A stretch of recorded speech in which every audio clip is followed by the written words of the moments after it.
Arrigoni from B. He is a CEO. He is an early breadcrumb supporter and customer, and we are so happy to have him join us. He's going to dig into reinventing your sales team around the notion of PLG, and I can't wait to hear more. Massimo, welcome. Thank you, Gary. Great to be here. Very excited. Awesome. Feel free to jump in. I'm going to fade into the background. I'll see you in about 10 minutes. Sounds good. All right. Thanks again for having me. Okay, so a little bit about me. I'm the CEO of a company called B. You can find us at bfree.io. And we created a visual builder for emails, landing pages, and pop-ups that is used either directly on the web at bfree.io, or it gets embedded into other software applications. There's hundreds and hundreds of software applications that, instead of developing their own drag and drop visual builder for emails and pages, etc., embedded ours.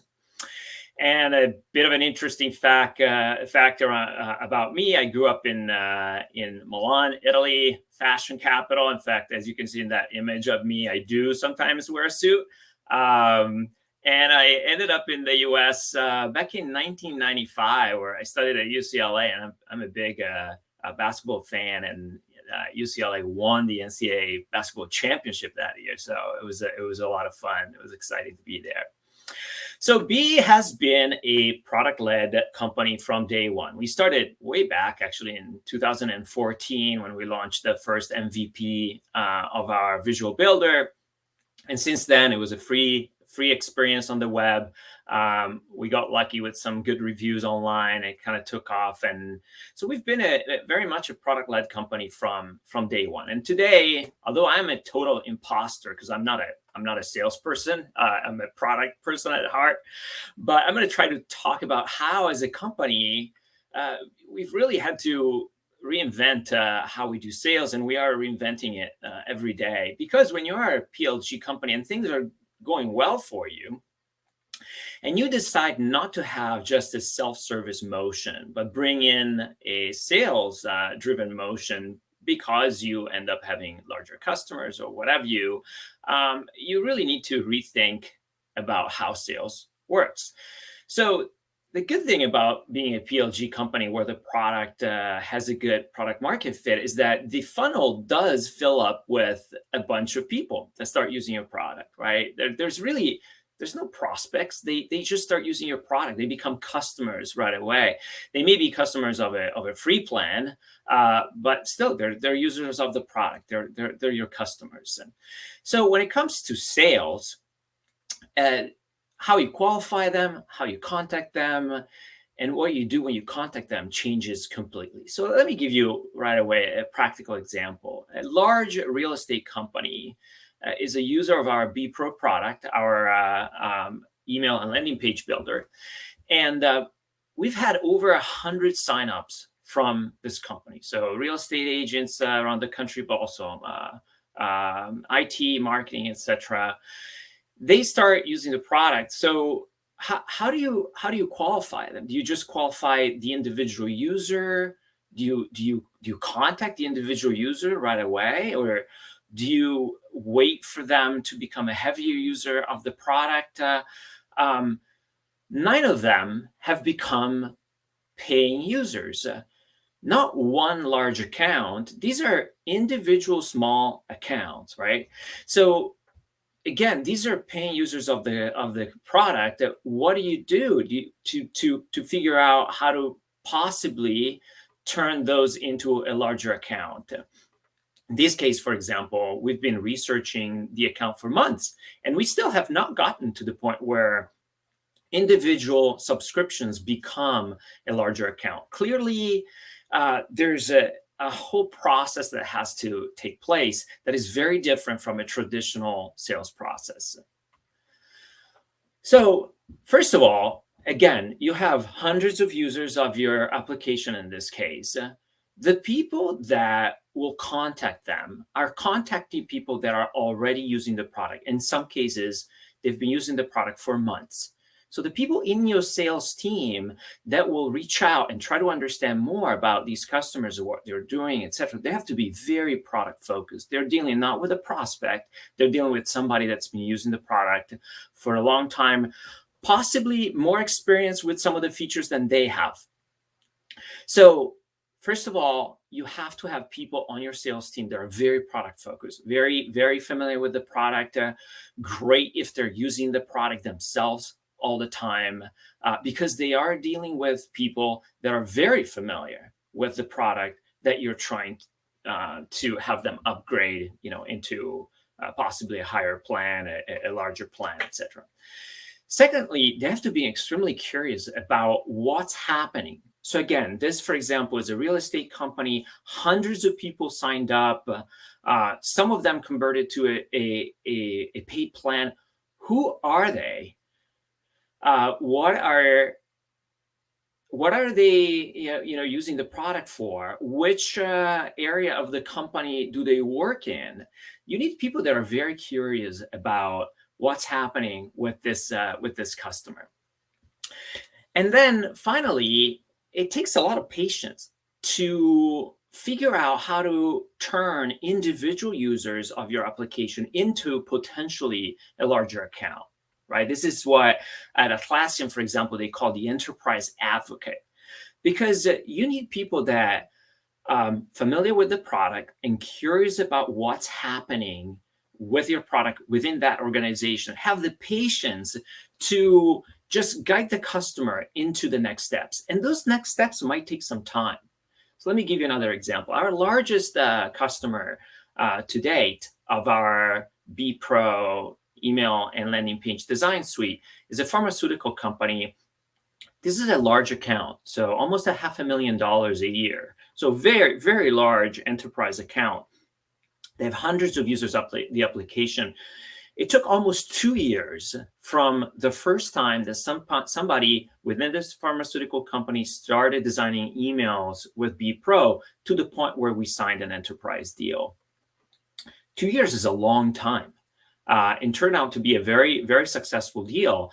But you need a sales team that's very patient throughout the process to understand, what's happening with your product in that application, and gradually understand who they need to talk to. Very likely, the people that they're going to talk to over time change. They're no longer going to be the people that they first started talking to when they got in touch with the initial users of the product. In that case, for example, even email design in a pharmaceutical company, why? Well, because in that particular company, the product is used as a sales enablement tool. So figuring out what the product is used for, who are using it, and then gradually understanding who you're going to talk to move from individual users to a large account takes all these skills. And sometimes you need new people on your sales team to match those skills. So in practice, when you are trying to get the team to work productively within this environment that's very different from a traditional sales motion, what do you do? Well, first of all, because of what we just talked about, it takes time. You might have a bunch of conversations that are really about figuring out what's happening in that organization with your product. You probably need to change some of the metrics and things that you tie rewards to. So for example, switching to conversations versus conversions, you may not have any significant conversion, especially in the first phase of the process, but you might have some meaningful conversations. So meaningful conversations could and should become a fundamental KPI as you manage the sales team throughout this process.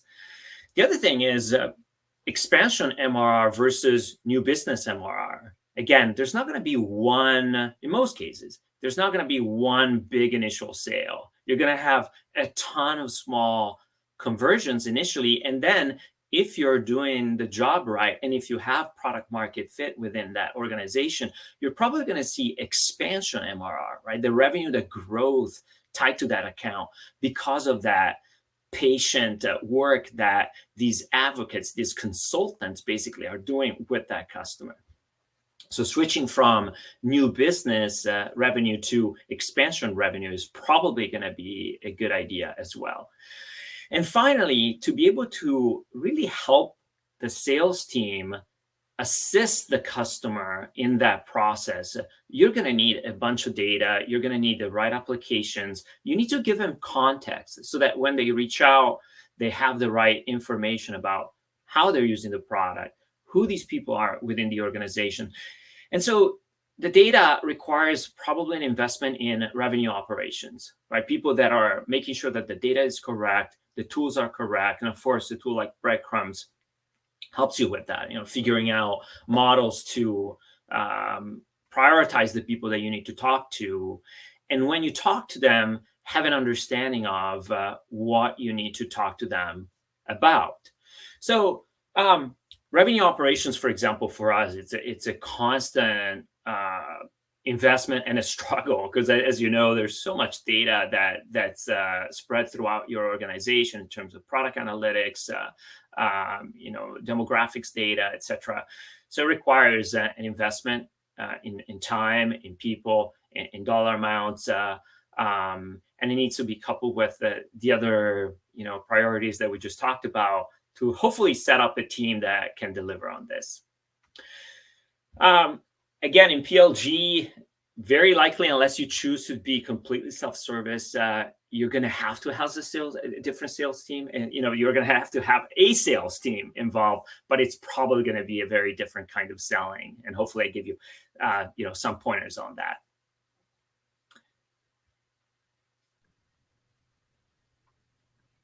Yeah, what do you think? I think you are so right.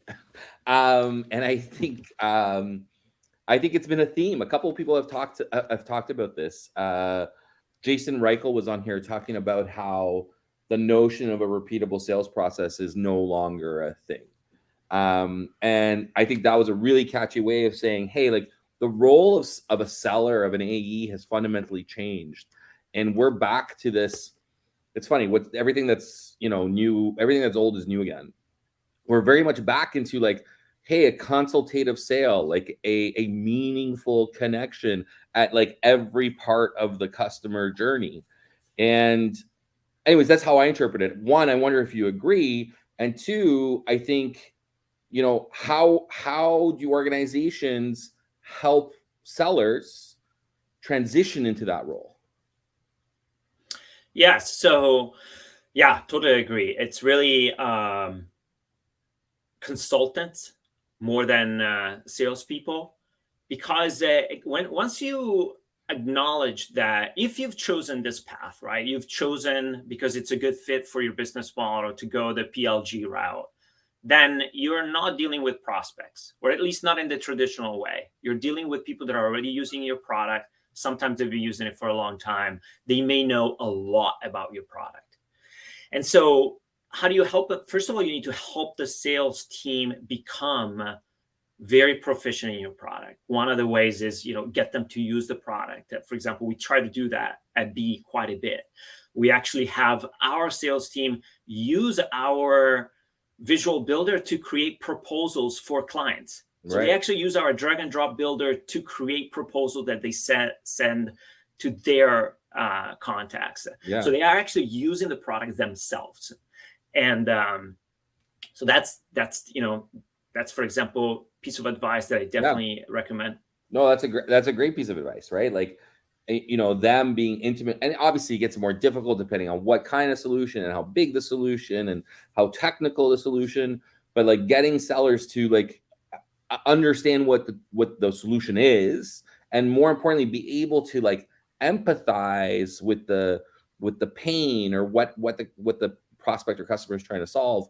That's just fundamental good sales, right? But I think the key takeaway for me, and I would just want to make sure that I'm reiterating this correctly, is that it's this idea of three-dimensional thinking. PLG is not a simple concept, right? Like PLG doesn't mean no salespeople. It doesn't mean no SDRs. It doesn't mean no lead stages. It just means, hey, like you have a whole other set of signals to work with, and you have a whole other way to engage and incentivize and interact with your customers or potential customers.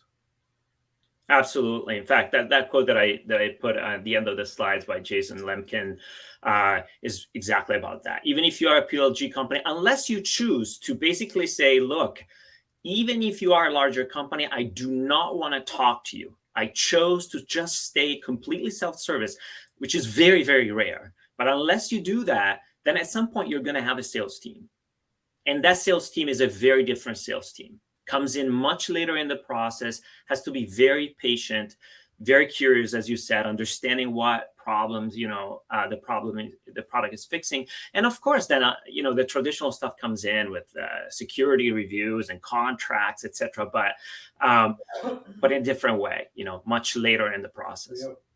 That's amazing, Massimo. Thank you so much for joining. I really appreciated the topic. It really resonated with me, and I'm sure it did with many people in the audience. If anybody wants to dig in further on this topic with you, how do they get in touch, Massimo? Hit me up on LinkedIn. I'm pretty active there, so happy to share more if I can. Yes, let's stay in touch. It's an evolving topic. We're learning every day ourselves. Amazing, Massimo. Thank you so much. Everyone, thank you for joining.